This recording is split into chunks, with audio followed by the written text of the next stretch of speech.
Hey there, kids! Ever wanted to commit repeated acts of fraud, tax evasion, burglary, thievery, and general tomfoolery? If you said yes, then you're really bad at this. Everyone knows the first step to committing a crime is not admitting that you're committing a crime. And it's also good to remember, for any of you with moral qualms, that there have been chivalrous, benevolent thieves before. Robin Hood, Carmen Sandiego, the cast of the TV show Leverage, which is peak fiction and more people need to talk about it, and I demand that you watch it. And you know what? I'm the Hearth Guy, and this is a video about Leverage now. Screw the script. Leverage is a TV show following a gang of thieves and criminals of varying specializations that go after the rich and powerful in order to even the playing field. Sorry about that. He's going into the void for a few weeks for breaking his contract. We here at the Hearth care deeply about our business obligations, and so we can appreciate a group of loyal, if downtrodden folks who know how to keep their friends close, and their sugar mamas closer.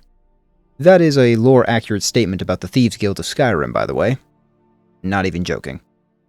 Normally, the Thieves Guild wouldn't bother with rich patrons, but the guild in Skyrim is a fair bit detached from the central Thieves Guild. This detachment has made them develop in a starkly different way. The main Thieves Guild was decentralized and something of a group for the little guy.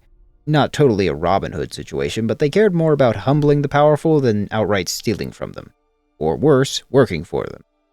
Instead, they followed a code of honor among thieves while obeying the words of the Grey Fox, a mystical role passed from one person to the next tied to a certain Daedric figure. This Thieves Guild, though, is specifically rooted in the city of Riften and is pretty much just a crime family.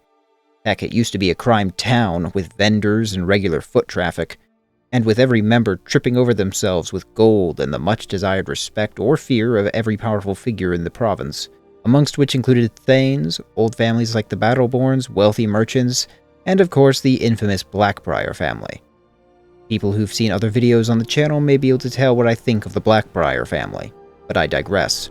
The poor wear their eyes, and some down-on-their-luck business owners might even call in a loan from the organization, if they were willing to repay that loan with plenty of interest. They were and are a bit less discerning about who they steal from, save for those explicitly with the guild, like local patrons, customers, or fences. They hear of a valuable artifact and they swipe it. They find a rich target and they rob them blind. They need to reassert their dominance, and their agents rob everyone in a square mile to remind you that the guild is everywhere. Or maybe they'd sneak into a business and alter their ledger to cover up the money they've been pilfering, or even to set up for a bigger theft later on. If they've got a customer that specifically wants someone in hot water, they'll drop a stolen item in the target's possession to frame them. Of course, they also do classic thievery like heists and pickpocketing, with even the palaces of Jarls and other government buildings not being immune to their reach. Or at least, that's how it used to be. In recent years leading up to the events of the game, well, there's been a string of bad luck. A guard walking in at the wrong moment, a poorly placed stick to be stepped on and snapped, and thieves getting jailed or worse, all while funds seem to vanish just as soon as they acquire them. Around 25 years of this, following the death of their guildmaster Gallus, led to the guild's reputation withering away until their mighty crime empire collapsed, leaving them alone in Riften. The vendors they had? Gone. Membership dried up and allies vanished until Maven Blackbriar was all they had, leaving the guild stuck on her leash. A killer deal for Maven, naturally, since she could use them like common thugs and outsource illegal work to them without being traced back to her, but it just represented how far the guild had fallen that they were so tied to a single client. Older members, like its current guildmaster, Mercer Frey, and his lieutenants Brynjolf, Delvin, and Vex, are among the few with the skills and memories of the old days, and they know well how far they've fallen. The younger members try just as hard as anyone, but their capture or death rate is fairly high, especially if all the nameless thieves we see in Riften are to be considered actual members of the Thieves Guild, because if so, then even the guild members will turn on you in public to maintain their appearances. Their personal tavern, the Ragged Flagon way down in the sewer's cistern, has been on the verge of going belly up for years, which means even the personal money the members are bringing on individually can't be that much. No wonder most of them have to sleep down there rather than having a proper house. Except for Mercer, though that one was a gift from Maven. For those of you who doubt the existence of luck, like me, fear not. It's not truly luck that turned on them. The Thieves Guild of Skyrim has an old tie to a somehow even more secretive group called the Nightingales, servants of the Daedric Prince of Luck and Shadows, Nocturnal. Nightingales are the final form of thievery, except perhaps the role of the Grey Fox itself, which is a unique title for the personal champion slash whipping boy of Nocturnal. And the fact that those roles are synonymous may give you an idea of the kind of deity Nocturnal is. While never senselessly cruel, Nocturnal is a cold mistress, a taciturn mother figure who will push and prod her chosen with every imaginable challenge until they're forged into perfection. And if they fail her, or Talos forbid betray her, then every conceivable form of bad luck stereotype you can think of will begin to befall you. Imagine crossing a sea of spilled salt under a million ladders while breaking a mirror every second with a black cat, and you'll have 1 ounce of the misfortune Nocturnal can turn on you. But if you meet her expectations or even somehow surpass them, then just about everything will go your way. Your every step will be quieter than the grave, every guard will happen to be sleeping as you pass, and the pockets of your mark will be just a bit fuller than normal. Look no further than the story of the Grey Fox itself, an identity and mantle handed from one person to the next over several centuries.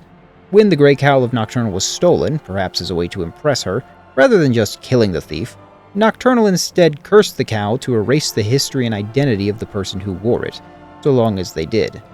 And for centuries it was given from one guildmaster of the Cyrodiil Thieves Guild to the next, until the hero of Kvatch in Oblivion, under the orders of the at-the-time Grey Fox, stole an Elder Scroll and used its power to erase the curse from history. And Nocturnal seemed pretty chill about it. The guild in Cyrodiil continued to thrive in the years following the hero becoming the new Grey Fox, and Nocturnal simply sat back and let them do so, perhaps pleased with their cleverness, or at least amused enough to postpone their downfall. And with the Nightingales and most other thieves that go out of their way to respect her, the same is true.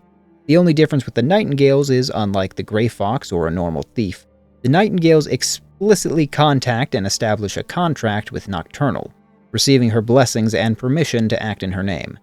The average thief might make some extra cash now and again, while a guild thief could manage an actual consistent income off of it. A Nightingale can become rich without even trying, because to a Nightingale it's not about the money, it's about the art. And it's Nocturnal, patron of thieves, that has turned on the Thieves Guild of Skyrim, and that too is wrapped up in the relationship between the guild and the Nightingales. In the history of the Nightingales, they seem to have almost always been chosen from 3 members of the Thieves Guild, including the Guildmaster, as a separate branch hidden even to the guild. These 3, called the Trinity, would become bound to their contract with Nocturnal, to protect her relic, the Skeleton Key, maintain her connection to the material plane and her plane of oblivion, the Evergloam, and protect the Twilight Sepulchre where both the key and portal to the Evergloam reside. Then in death, they will be accepted into the Evergloam as one with the very shadows. Quite literally. In the Evergloam, a Nightingale's spirit becomes a sentinel, and is the very hands of fate that can sway things in your favor, like an army of ethereal batmen pushing things along by Nocturnal's good graces. So when the Nightingales or a Thieves Guild member say, "walk with the shadows," that's what they're referring to, even if the guild doesn't know it. In exchange for doing all this, Nocturnal will let you use her powers as you please, which include being able to become invisible while sneaking, forcing those hostile towards you to fight each other instead, or just straight up suck the life out of another person. Add that to the weapons and armor associated, and Nightingales become pretty high up there in the hierarchy of power amongst regular mortals, and since they're always keeping to the shadows, few of the other powerful mortals would even need to fight them. Which of course means the greatest threat to any Nightingale is another Nightingale. A lesson that Gallus learned in 2 ways. One, where he grew too attached to his fellow Nightingale Carlia, and his love for her left him vulnerable. And 2, his friendship with Mercer Frey, the 3rd Nightingale, left him open to being exploited. While Mercer embezzled exorbitant funds from the guild, Gallus hesitated to call out his brother in the shadows, and was lured in by Mercer, who killed him in cold blood and framed it on Carlia. Mercer then completely forsook the contract to Nocturnal, and stole the Skeleton Key, forcing the portal to the Evergloam close and the Twilight Sepulchre to be defiled. And then Mercer pretty much just kept stealing from the guild, using the Skeleton Key to open any locks in his way, and plotting the greatest heist Gallus had thought up, all while Carlia was forced to run for 25 years. Of course, over the events of the Thieves Guild questline, this all gets unraveled as you, the new recruit brought in by Brynjolf and his incredible voice, get thrown in the middle of Carlia and Mercer's feud and wind up almost dead as collateral. In the end, you, Carlia, and Brynjolf wind up the new Nightingales, adding yet another eldritch horror that'll be trying to collect your dragon soul at the end of the day.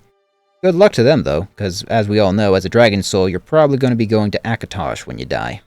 You three track down the traitor Mercer and kill him, claim the incredibly valuable Eyes of Falmer as a start to get back on track, and you get slated to be the next guild master once all is back on its feet. And unlike most other cases in the game, this one actually makes sense. With the college, you could go the entire questline never using a spell, and with the companions, you don't really spend enough time earning your position. But this? Not only do you get the go-ahead from the only other two people who could take the position from you, not only is the Divine Sugar Mama on your side by virtue of you returning the skeleton key, not only did you kill the last guy who betrayed said Divine Sugar Mama, and not only have you by now pleased Maven Blackbriar, the mortal Sugar Mama, there's a lot of those with the Thieves Guild, but by now you'll have had to single-handedly put the guild back on the map. Job after job after job reminding Skyrim why they respected the Thieves Guild in the first place, while filling the coffers again. You wipe out rival guilds, begin defending the businesses of your clients, set up your clients as enemies and free their friends, and bit by bit those vendors start coming back and new recruits begin walking in. Also, if you have the Creation Club, you can become the new Grey Fox from a quest that has no dialogue, because the Todd Emperor Howard is the pinnacle of making things work seamlessly. Back to what actually matters, the city beneath the city has properly started bouncing, and you, the Guildmaster, can start receiving tribute from the guild, as well as respect from even unaffiliated thieves, and the future of the Thieves Guild could open up in big ways. Now, this may just be me talking, but the first thing they'd want to do as they expand to a new golden age is to kick Maven to the curb, or at least greatly lessen her influence over them. Is that cope? Is my intense hatred of the Blackbriar family and all they work for coming out? Maybe. But there are two pragmatic reasons to ditch Maven, and the first is optics. It doesn't serve the Thieves Guild very well from the perspective of other potential clients to see them attached firmly to another influential person, one who might even be a rival to them. The image of vague impartiality as a quote-unquote business organization would draw more powerful clients, but with Maven so close and often bragging about how she can command them as she wants, it might end up running off possible patrons or even make enemies they don't need. The second reason is about freedom. The Thieves Guild as a group has a fiduciary responsibility to itself and all possible clients to go and do what they have to when they have to, independent of reliance on one outside influence. After all, say Maven and one of their other clients get into a feud, well, Maven's expectations for their obedience can lead to a soured relationship or even outright cutting of ties with the other client. In this case, loyalty to Maven over their role as the Thieves Guild could make them lose money and customers. Another possible boon would be to expand activities and physical locations across Skyrim. The Ratway is a solid place for their main base, and the proximity to Nightingale Hall will always be important, but setting down stakes in other places in Skyrim would likely be for the best.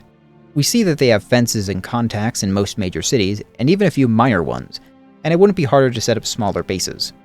Markarth has old dwarven ruins like the ones connected to Sidna Mines, and those ruins specifically would be an excellent place to set up shop in case someone got thrown in jail, and for them to sneak silver out of the mine. Of course, they may have to deal with the Forsworn elements that may or may not still be present in the mine, but unlike the Forsworn, the guild is not above making good deals with powerful people, like, say, the Silverblood family that owns the mine. If the guild plays their cards right, they could replace the niche the Forsworn have filled without any of the baggage that have dragged them and the Silverbloods down. They have a good rapport with the Battleborn family in Whiterun, and the sewers of the city are at least large enough to facilitate some small outpost that is, again, connected to the prison for easy escape access. The presence of the companions might be an issue for them if their paths crossed, since the Circle is far less likely to face pushback to running them out of the city than someone like Mjol and Riften. Also, with Greymanes just as influential and far less likely to play ball with them, they'd be another thing for them to tiptoe around. So a smaller presence would probably be for the best in Whiterun. Morthal is sort of a pointless place to set up shop, though the surrounding marshes would make for a decent place to hide people or cash so long as they knew how to get back to either. Similar story with Winterhold, though at least here the city might actually benefit from an increased guild presence attracting gold into the local economy. And if they stayed out of the college's way, the college would stay out of theirs. Falkreath is also an interesting option since the Dark Brotherhood Sanctuary, supposing you haven't done that quest, is also right there, though the two groups have always been able to work parallel without much problem. But as a possible location for a hideout, the dense pine forest is most definitely good for disappearing into, and frankly, its proximity to the Twilight Sepulchre would be a good practical reason to set some people up there as well. Not to mention, the major land-based passage into Cyrodiil is through Falkreath territory, which could open a whole other range of options. Dawnstar has similar issues and boons as Falkreath, especially if it's after the Dark Brotherhood questline, but the port would be an even bigger money bag in a time of peace. As things stand with the Civil War, I doubt shipping is going to be super active here though. Solitude and Windhelm might be a bit harder for obvious reasons, as the heavy hand of the law will be more present in Solitude, and Windhelm is such a powder keg of issues that it might not even be worth infiltrating. But Solitude also has a sewer system, which is the favorite home of thieves, as I've learned, and the most active port in the province. With an already noted and indebted contact at the East Empire Company, as well as at least one Thane as a client. Meanwhile, Windhelm's going to be a tough beast to crack, but the capital of a major rebellion and possible leading force of the province? Yeah, there's a big chance for money to be made here. Maybe clear out a murderer or two and it'll be just right. The Argonians and Dark Elves in particular would be in a search for a group that could even the playing field against them and the wealthier Nords of the city. Although I'd wager one wrong move and Ulfric would be very quick to scour them from the city. And he'd be much more proactive about it compared to the Jarl of Riften. Also, they might want to send out some help for Glover over in Raven Rock because, seriously, that guy's just out there by himself. Man must be lonely. But, honestly, all the Thieves Guild really has to do is keep Nocturnal happy, uphold their end of the agreement, and do what they do best. Walk in the shadows. And considering the Dragonborn is their guildmaster for the foreseeable future, that will likely mean good times are ahead. And even if the rest of the world should go up in smoke, there will always be room for a thief or two to sneak, pilfer, and pick their way to wealth and glory. And that'll be enough time I've stolen from you. Remember to like, comment, subscribe, share, all that obligatory YouTuber stuff. I try to always release videos weekly on Saturday afternoon, and so far I've gotten a pretty good streak going. A huge shout out to all my patrons, generously offering tribute to me, and in exchange I continue to return the favor with videos like this that may or may not actually improve your lives.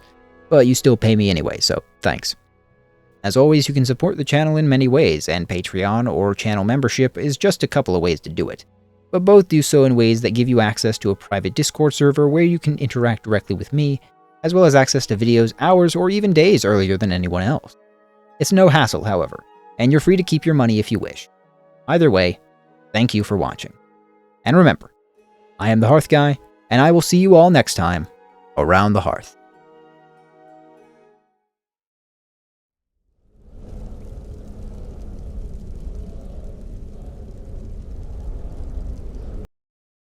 Okay. Hear me out. I know you all like these guys a lot. But maybe joining the ragtag bunch of murder-crazed lunatics who all die in the course of their own story with no substitutes is actually a bad idea. Just saying.